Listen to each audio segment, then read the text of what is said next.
everyone. Today we're going to talk a little bit more about how to conquer time blindness.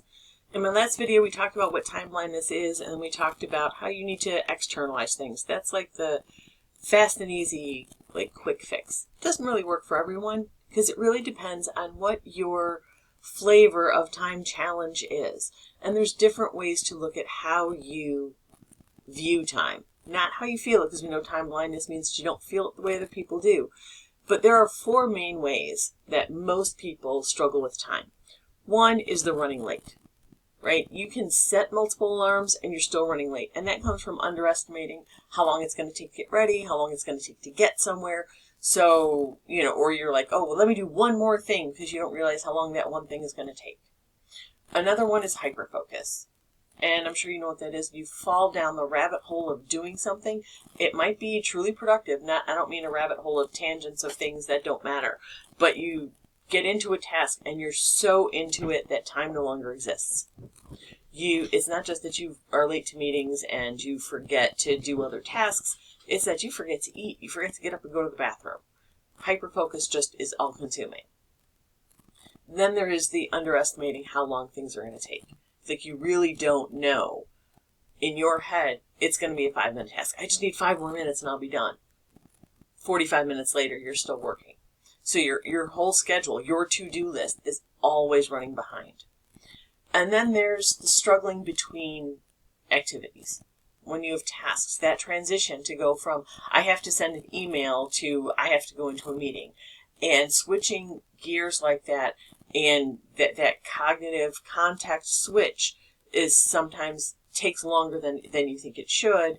And when that switch happens, you might feel overwhelmed, and that causes you to be a little bit behind, and you have a harder time picking up and getting going again. So when we talk about that, those four, and obviously there are other things that could be impacting how you struggle with time. I picked 4 to start with. You might not know which ones are really yours, and which ones affect you might vary depending on the day, depending on what tasks you're working on, depending on what your to-do list looks like. So I'm not saying that, oh, you're going to pick one and it's only the one. Part of what you need to do is really understand what your day looks like and how you're really spending your time. And most people, as soon as I say do a time audit, they're like, oh, God, no.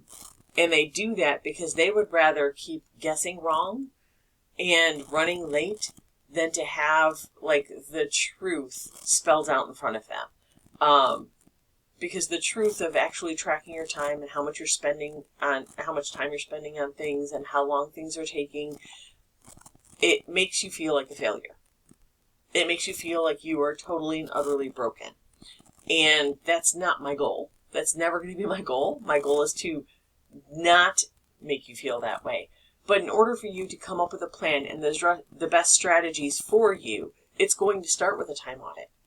Because you may think your problem is ABC, but after you map everything and track it, you might discover that it's actually W is the problem, not A, B, and C. It's just data. So I'm going to suggest that everybody take a week, at least 3 days. But a week, and actually track your time. Actually write everything down. That you spent 10 minutes having coffee in the morning. That you drove 20 minutes to work.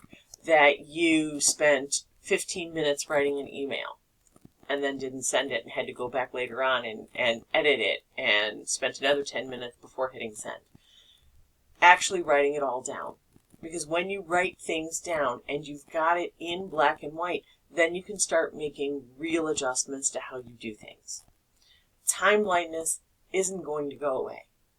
You cannot magically make yourself start feeling time pass the way other people do. You need to have strategies that are going to work best with how your brain works. And the first step is to understand how you are actually working in time right now. Beyond that, beyond understanding what how you're spending your time, then you can start looking at tools and strategies, and then you can start experimenting. Sometimes that can also feel defeating because you try something and it doesn't work. You're like, well, nothing's going to work. Sometimes it's, let me try this tool. It didn't work. Let me try a different one. And I know that's hard and it's frustrating, but all of that experimentation isn't failure. It's, I know why this one doesn't work. That's not the right thing for me. So in future cases, you're not going to look for that kind of tool. You're going to look for the ones that do work. And maybe one works halfway, and you're like, well, that part of it doesn't work, but I can tweak it and make it mine. The easier time you have using a tool means you're going to use it. And that's what we want. We want you to have tools and strategies that you're actually going to implement. Not like, I have this awesome toolbox, but I never open it. That's useless. So I want you to, this week, your task is to actually track your time. Track your time. See how you're spending your time. If you're looking for more support, I'm going to put the link down below. I do have a Concrete Time Blindness bundle. It's like a 45-minute recorded workshop that kind of talks about time blindness, how it varies from procrastination, and how you can tell the two apart. There's a workbook to help you work through these things.